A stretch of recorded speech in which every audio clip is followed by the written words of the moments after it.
வணக்கம். இன்றைக்கி நம்ம பார்க்க போகிற சமையல் என்னென்னு பார்த்திங்கன்னா, ஒரு 5 வகையான சட்னி ரெசிபி தான் பார்க்க போகிறோம். இட்லி, தோசை, ஊத்தப்பம் எல்லாத்துக்குமே அருமையாக இருக்கும். சிம்பிளாகவும் இருக்கும், டேஸ்ட்டாகவும் இருக்கும். ஸோ வாங்க அந்த அருமையான சட்னியெல்லாம் எப்படி செய்யலாங்கிறத பார்க்கலாம். இட்லி, தோசை, ஊத்தப்பம் எல்லாத்துக்குமே நல்லாயிருக்கும். எப்பயும் போல் பண்ணாமல் இது மாதிரி ஒரு நாள் கொஞ்சம் டிஃப்ரெண்ட்டாக செஞ்சு பாருங்கள், டேஸ்ட்டு நல்லாயிருக்கும். ஸோ வாங்க அதை எப்படி செய்யலாங்கிறத பார்க்கலாம். இப்போ ஒரு மிக்சி ஜார் எடுத்துக்கலாம். இதில் வந்து ஒரு 6லேருந்து 7 வரமிளகா சேர்த்துக்கலாம். காரத்தை பொறுத்து நீங்கள் வரமிளகா எவ்வளோ வேணாலும் சேர்த்துக்கலாம். இதில் வந்து ஒரு 1/4 மூடி துருவன தேங்காய் சேர்த்துக்கலாம். ஃபஸ்ட்டு இதை வந்து நம்ம அரைச்சிக்கலாம். இப்போ இந்த அளவுக்கு அரைச்சிக்கோங்க. இதில் மீடியம் சைஸாக ஒரு 2 தக்காளி சேர்த்துக்கலாம். இப்போ இதை வந்து அரைச்சிட்டு வந்துடலாம். இப்போ பாருங்கள், நல்லா இந்த அளவுக்கு நல்லா நைஸாக அரைச்சாச்சு. இப்போ ஒரு கடாயை எடுத்துக்கலாம். இதில் வந்து தாளிக்கிற அளவுக்கு எண்ணெய் சேர்த்துக்கலாம். ஒரு 3 டீஸ்பூன் போல் எண்ணெய் சேர்த்துக்கலாம். வெங்காயமும் வதக்கணும்.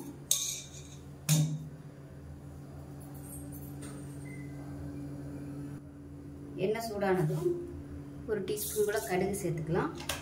ஒரு டீஸ்பூன் போல் சீரகம் சேர்த்துக்கலாம். கொஞ்சமாக கருவேப்பிலை சேர்த்துக்கலாம். இப்போ இதில் ஒரு கைப்பிடி அளவுக்கு வெங்காயம் சேர்த்துக்கலாம். வெங்காயம் வதங்குறதுக்கு உப்பு சேர்த்துக்கலாம். இப்போ வெங்காயம் நல்லா கொஞ்சம் ப்ரௌனாக வர ஆரம்பிச்சிருச்சு. இதில் கொஞ்சமாக பெருங்காயத்தூள் சேர்த்துக்கலாம். சேர்த்துட்டு மிக்ஸ் பண்ணி வச்சுக்கலாம். இந்த அளவுக்கு வெங்காயம் வதங்கும் போது தான் உங்களுக்கு ஃப்ளேவர் நல்லா வரும் அந்த சட்னிக்கு. இப்போ நம்ம அரைச்சி வச்சுட்டு அந்த சட்னியை சேர்த்துக்கலாம். நல்லா தண்ணியாகவே வச்சுக்கோங்க, நல்லா கெட்டியாகிட்டே வரும்.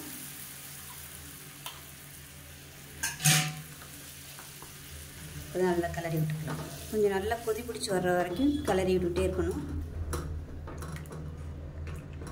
உப்பு செக் பண்ணி பார்த்துட்டு உப்பு சேர்த்துக்கலாம்.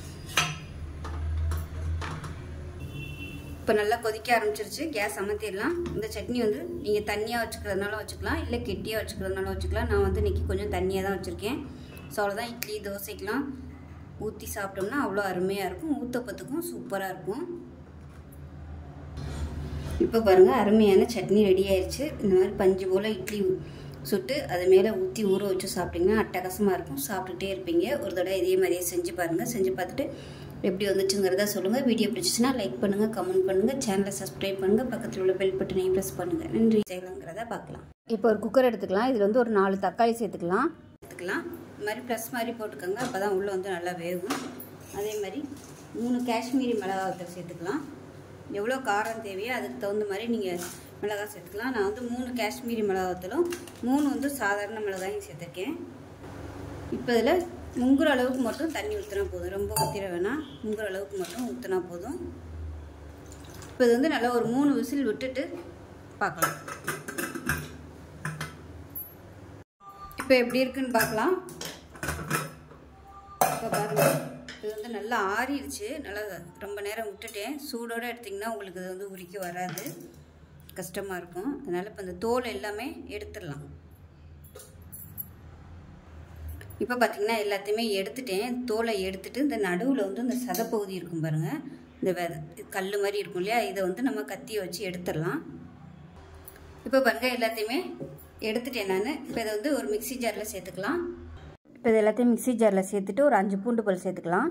இது வேஸ்ட் பண்ண வேணாம், நம்ம வந்து கடைசியாக அந்த தண்ணியை சேர்த்துக்கலாம். இப்போ இதில் கொஞ்சமாக கல்லுப்பு சேர்த்துக்கலாம். இப்போ இதில் கொஞ்சமாக புளி சேர்த்துக்கலாம். இப்போ இதை வந்து நல்லா நைஸாக அரைச்சிக்கலாம். இப்போ சட்னி நல்லா நைஸாக அரைச்சாச்சு. இப்போ தனியாக இருக்கட்டும். இப்போ ஒரு கடாயை எடுத்துக்கலாம். கடாய் சூடானது தேவையான அளவுக்கு நல்லெண்ணெய் விட்டுக்கலாம். எண்ணெய் சூடானதும் 1 டீஸ்பூன் கடுகு சேர்த்துக்கலாம். 1 டீஸ்பூன் ஜீரகம் சேர்த்துக்கலாம். கடுகு சீரகம் வெடிக்க ஆரம்பிச்சிருச்சு. கருவேப்பிலை சேர்த்துக்கலாம். பெருங்காயத்தூள் சேர்த்துக்கலாம். இப்போ நம்ம அரைச்சி வச்சுக்க இந்த சட்னி சேர்த்துக்கலாம்.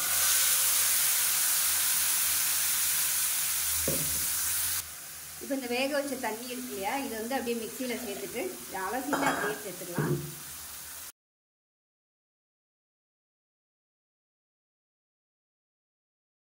நல்லா கலந்து விட்டுக்கலாம்.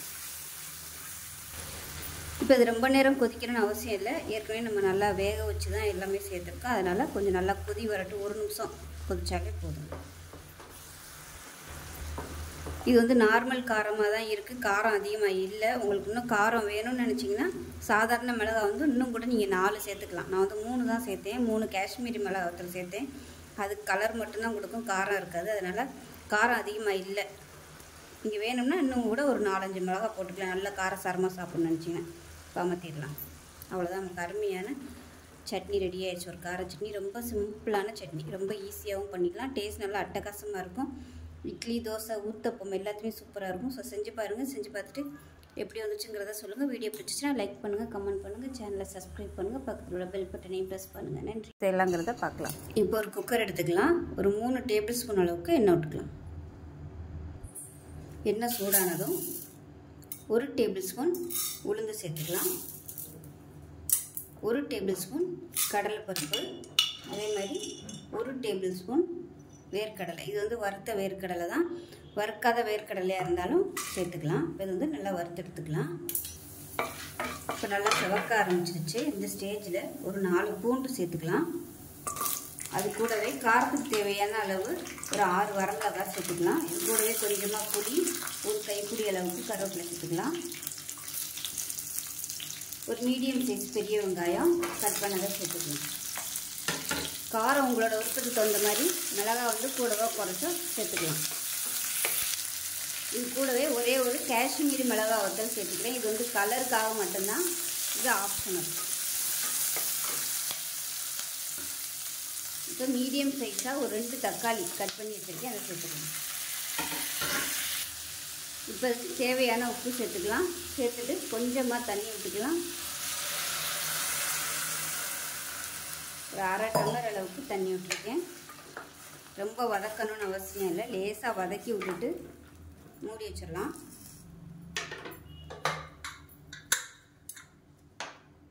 மூடி வச்சுட்டு ஒரு 2 விசில் விட்டுட்டு நல்லா ஸ்டீம்லாம் போய் ஆறுனதுக்கப்புறம் பார்க்கலாம்.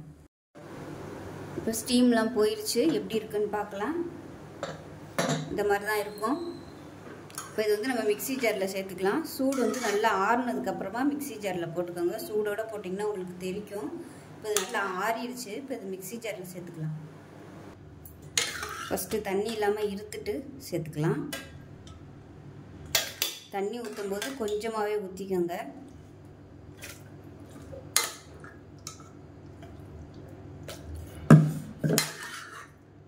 இப்போ எல்லாத்தையும் மிக்ஸி ஜாரில் சேர்த்துட்டேன். இப்போ வந்து நம்ம நல்லா நைஸாக அரைச்சிக்கலாம்.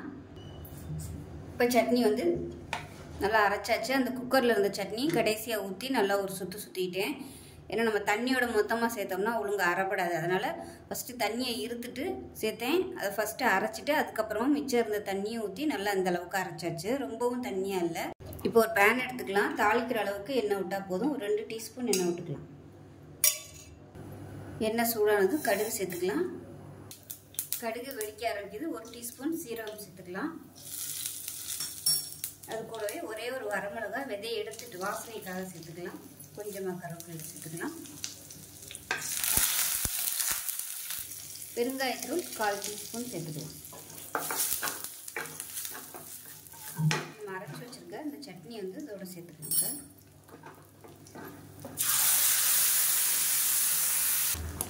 இப்போ மிக்ஸியை அரைச்சிட்டு தண்ணி சேர்த்துக்கலாம். இது வந்து தெரிக்கும், கொஞ்சம் கவனமாக இருந்துக்கோங்க. நல்லா கலந்து விட்டுட்டு 1 நிமிஷம் அப்படியே அந்த சிம்மிலே அப்படியே கொதிக்கட்டும். மூடி வச்சுக்கோங்க, இல்லைன்னா அப்படியே தெரிக்கும். இப்போ 1 நிமிஷம் கொதிக்க விட்டாச்சு. கேஸ் அமர்த்திடலாம். அவ்வளோதான், உங்களுக்கு அருமையான ஒரு சூப்பரான குக்கர் கார சட்னி ரெடி ஆயிடுச்சு. இட்லி, தோசை, ஊத்தப்பம் எல்லாத்துக்குமே அருமையாக இருக்கும். எப்பயும் ஒரே மாதிரி பண்ணாமல் கொஞ்சம் டிஃப்ரெண்ட்டாக இது மாதிரி செஞ்சு பாருங்கள். டேஸ்ட் நல்லா அட்டகாசமாக இருக்கும். செஞ்சு பார்த்துட்டு எப்படி வந்துச்சுங்கிறத சொல்லுங்கள். வீடியோ பிடிச்சிச்சின்னா லைக் பண்ணுங்கள், கமெண்ட் பண்ணுங்கள், சேனலை சப்ஸ்கிரைப் பண்ணுங்கள், பக்கத்தில் உள்ள பெல் பட்டனையும் ப்ரெஸ் பண்ணுங்கள். நன்றி. ஒரு வெங்காய சட்னி எப்படி செய்யலாங்கிறத பார்க்கலாம். நம்ம 1 நிமிஷத்தில் டக்குன்னு ஒரு சட்னி எப்படி செய்யலாங்கிறத பார்க்கலாம். மீடியம் சைஸில் ஒரு பெரிய வெங்காயம் எடுத்திருக்கேன். இது வந்து காரத்துக்கு தகுந்த மாதிரி ஒரு 6லேருந்து 7 வரமிளகாய் எடுத்திருக்கேன். அதேமாதிரி தேவையான அளவுக்கு உப்பு, கொஞ்சம் இப்போ இதில் சின்ன நெல்லிக்காய் சைஸுக்கு புளி சேர்த்துக்கலாம். அதே மாதிரி தேங்காய் பார்த்தீங்கன்னா ஒரு 4 டேபிள் ஸ்பூன் வர மாதிரி தேங்காய். இப்போ இது எல்லாத்தையுமே மிக்ஸி ஜாரில் சேர்த்து நைஸாக அரைச்சிட்டு பார்க்கலாம். இப்போ நமக்கு சட்னி அருமையாக ரெடி ஆயிடுச்சு. பாருங்கள், சூப்பராக இருக்கும் வாசனையாக. இப்போ இதை ஒரு பவுலுக்கு மாற்றிக்கலாம். இப்போ பார்த்தீங்கன்னா கடுகு, உளுந்து, கருவேப்பிலை, 2 வரமிளகாய் போட்டு தாளிச்சிருக்கேன். இப்போ இந்த சட்னியில் அப்படியே சேர்த்துக்கலாம். அவ்வளோதான், அருமையான 1 நிமிஷத்தில் ரொம்ப சுவையான வெங்காய சட்னி ரெடி ஆயிடுச்சு. இது இட்லி, தோசை, ஊத்தப்பம் எல்லாத்துக்குமே சூப்பராக இருக்கும். டேஸ்ட் நல்லா அட்டகாசமாக இருக்கும். ஸோ செஞ்சு பாருங்கள். செஞ்சு பார்த்துட்டு எப்படி வந்துச்சுங்கிறத சொல்லுங்கள். வீடியோ பிடிச்சுன்னா லைக் பண்ணுங்கள், கமெண்ட் பண்ணுங்கள், சேனலை சப்ஸ்கிரைப் பண்ணுங்கள், பக்கத்தில் உள்ள பெல் பட்டனையும் ப்ரெஸ் பண்ணுங்கள். நன்றி. பார்க்கலாம். இப்போ ஒரு பேன் எடுத்துக்கலாம். ஒரு 2 டேபிள் ஸ்பூன் அளவுக்கு எண்ணெய் விட்டுக்கலாம். எண்ணெய் சூடானதும் 2 டேபிள் ஸ்பூன் உளுந்து சேர்த்துக்கலாம். உளுந்து சேர்த்து வறுத்துக்கலாம். உளுந்து லேசாக சவக்க ஆரம்பிக்குது. 1 டேபிள் ஸ்பூன் வெள்ளை எள்ளு சேர்த்துக்கலாம். இது கூடவே சின்ன சைஸாக 5லேருந்து ஒரு 6 பூண்டு சேர்த்துக்கலாம். அது கூடவே நெல்லிக்காய் சைஸுக்கு புளி சேர்த்துக்கலாம். 1 டீஸ்பூன் சீரகம், 1/4 டீஸ்பூன் மிளகு, இது கூடவே காரத்துக்கு தேவையான அளவு மிளகாய் வத்தல் சேர்த்துக்கலாம். நான் வந்து ஒரு 10 எடுத்துருக்கேன். இப்போ எல்லாமே லேசாக வதங்கிடுச்சு பாருங்கள். இப்போ இதில் 2 கைப்பிடி அளவுக்கு கருவேப்பிலையில் சேர்த்துக்கலாம்.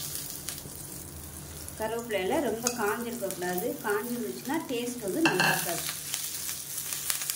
அதனால் கொஞ்சம் ஃப்ரெஷ்ஷான கருவேப்பிலையாக எப்பயும் எடுத்துக்கோங்க. இதையும் சேர்த்து நல்லா வதக்கிக்கலாம்.